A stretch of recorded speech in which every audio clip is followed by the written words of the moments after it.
Lockdown risks of civil unrest and an increase in crime related to food scarcity have turned into reality. Both risks were communicated to media and relevant public sector officials in late March by the Institute of Risk Management South Africa, the IRMSA. It's important to understand the underlying factors that have led to this unrest. Now, for more on this, I am joined on the line by Gillian le Cordeur, Institute of Risk Management South Africa CEO. Good morning, Gillian. Thank you for joining us. Let's look at why these incidences are actually occurring as we speak. Good morning.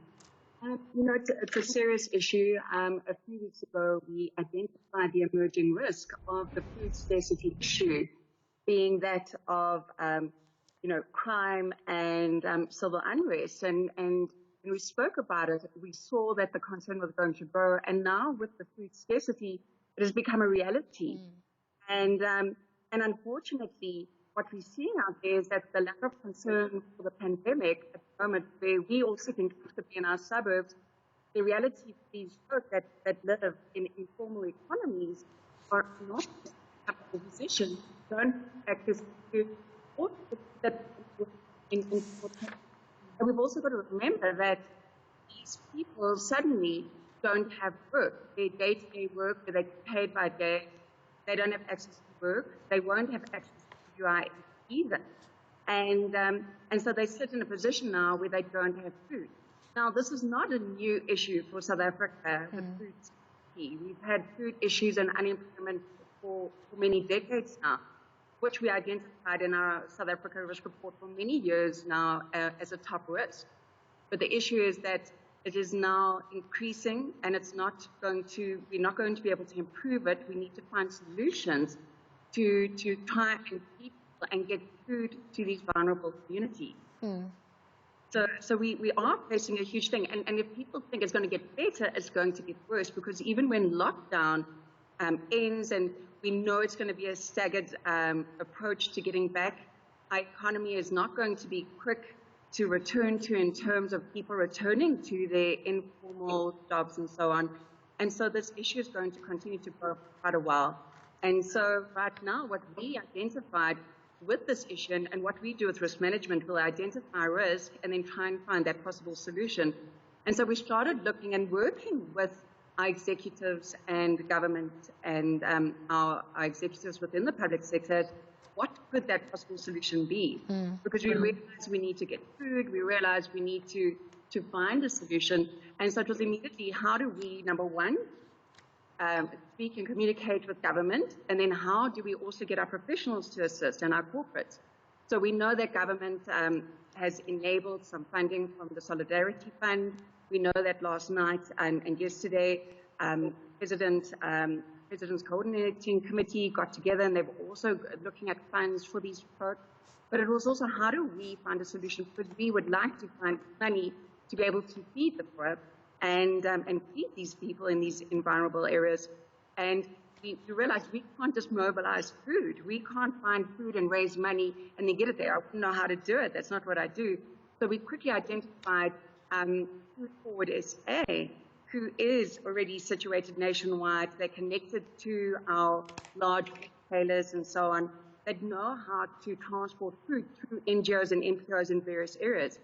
Now, in the last 2 weeks, we've been working closely with them and our various professionals. We also connected with 14 other professional bodies and associations like the Institute of Risk Management. And together with our stakeholders and our partners and our various platforms that we can use, we have really tried to mobilize the professionals to donate money individually from their own pockets, realizing the extent of this issue. So also seeing, extra food from the retailers and also from corporate South Africa, but professionals contributing to the issue. So in the last couple of weeks, we've been able, with FoodForward SA, to raise over 14 million rand for the issue, and to increase the number of NPOs and NGOs getting the food into the vulnerable areas. But as we know, we're going to need over 50 million rand to be able to try and feed this huge issue that we're facing right now. I'm just looking at also the mental, support that perhaps is also needed as, not only tackle some of the physical problems we have, but the anxiety, the stress that comes about not having a job, having to fork out more money during this time. I mean, what sort of options are available for them in that regard beyond some of the other, emerging problems that you highlighted? We don't have the solutions to that right now, and I agree 100%. Because if we look at, even as us as professionals that are now sitting comfortably in our home offices and worrying about homeschooling our children and worrying about having access to the grocery stores, and already we have that anxiety. So I agree with you. You can imagine the anxiety and the psychological damage that is being done in areas where there is no food. I cannot feed my child. There's never mind schooling. What about nappies, milk, etc.? And I agree that there's going to have to be a call for that additional support. But right now, we need to get food to these people before we do anything else, because the crisis is going to grow.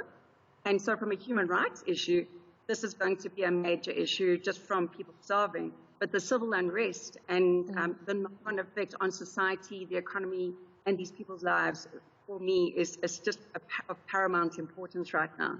All right, Gillian, thank you very much for joining us. Of course, Gillian le Cordeur is the IRMSA CEO, and she was chatting to us about possible civil unrest scenarios that had been highlighted in a report before March and has become somewhat of a reality as we enter this lockdown period, extended lockdown period, and what those scenarios will look like as the lockdown period ends as well. She was just speaking about some of the expected impacts, where these communities are located, who in fact is greatest at risk. Thank you very much to her for joining us. The restriction